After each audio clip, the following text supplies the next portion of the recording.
No início dos anos 60, o então secretário de Educação de São Paulo, Luciano de Carvalho, forma uma equipe para implementar o ensino vocacional em meio ao contexto de novas propostas para a educação.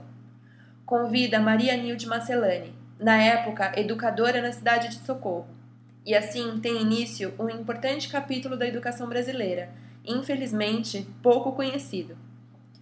Tendo como diretriz o pensamento humanista, baseado na crença de que o ser humano deve ser sujeito de sua história, o aluno no ensino vocacional era incentivado a conhecer a si próprio enquanto ser humano e enquanto cidadão inserido em uma sociedade.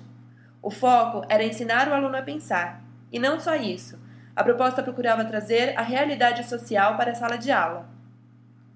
Foram criadas 6 unidades distribuídas pelo estado de São Paulo.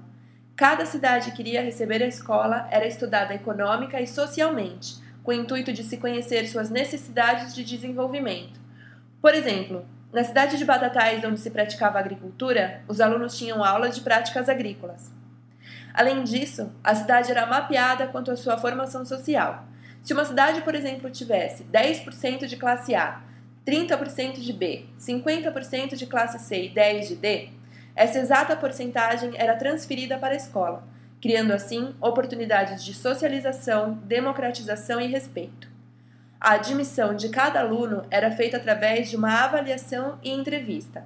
Preenchidos os números de vagas de acordo com o percentual social, ninguém mais entrava. Os ginásios educacionais compreendiam as séries de 5ª, 6ª, 7ª e 8ª e admitiam 120 alunos por série, que eram divididos em 4 salas de 30 alunos, resultando em 480 em toda a escola. Em caráter experimental, os alunos foram divididos em 4 salas de modo a reuni-los por características de assimilação. Os mais práticos, por exemplo, eram colocados na mesma sala de aula e os teóricos em outra.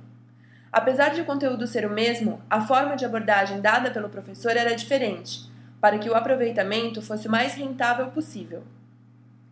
Com a estrutura voltada para despertar a curiosidade de cada um e propostas que despertavam o interesse, o aluno era motivado a participar das aulas e aprender na prática. Eram avaliados através de provas, mas não só isso.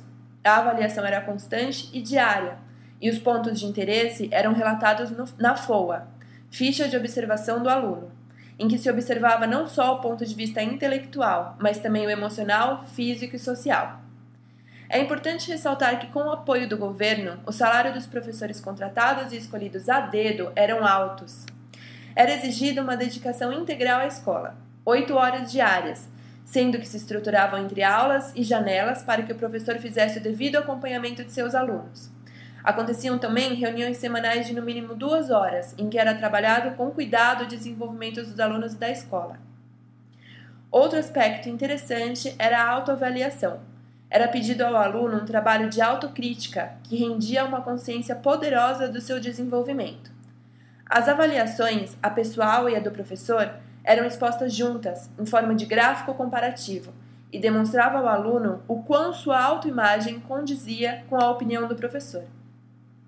Cada aluno, então, possuía um tipo de dossiê que poderia ser acessado pelas orientadoras pedagógica e educacional, com o intuito de acompanhar o desenvolvimento do aluno de perto, contando com a ajuda dos professores e dos pais.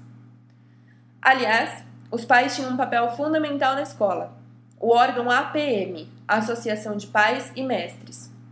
Os pais participavam ativamente de algumas atividades da escola, inclusive na discussão e planejamento do conteúdo na primeira semana de aula, e que se estabelecia os temas a serem trabalhados durante o ano.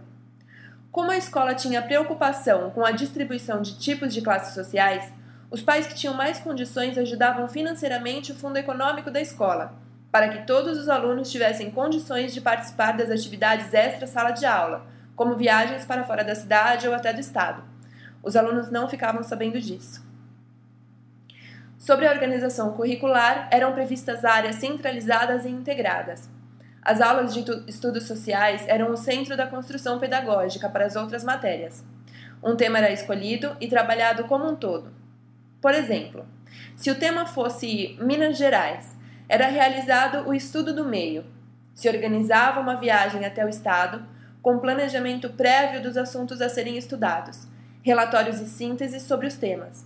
E interligado a outras disciplinas, era trabalhado produção e pesquisa de textos sobre o assunto nas matérias de português, cálculos e estimativas sobre a população ou mesmo economia em matemática, arquitetura em artes plásticas e assim sucessivamente.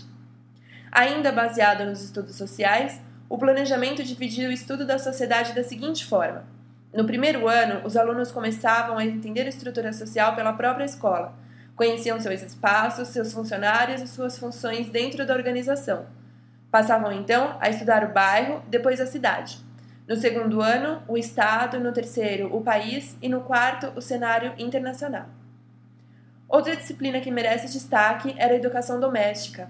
Os alunos trabalhavam na cantina da escola, inclusive na contabilidade, no caixa, servindo os outros colegas. Colhiam os alimentos, cozinhavam e lavavam a louça. Meninos e meninas, juntos. A experiência mexeu com a vida de alunos, pais e professores, que tiveram contato com uma proposta humana e transformadora. Mas infelizmente foi interrompida em 69 pela ditadura militar, numa invasão concomitante das 6 unidades que foi capaz de brecar seu desenvolvimento e quase apagar sua memória. Aos poucos, a história vem reaparecendo, com o empenho de alguns ex-alunos, professores e funcionários. Hoje, com teses publicadas, livros, documentários e uma associação formada pelos ex-participantes, se espera que essa memória seja resgatada. Afinal, é preciso se dar conta que 40 anos depois, nos confrontamos com um ensino muito aquém daquele experimentado no ensino vocacional.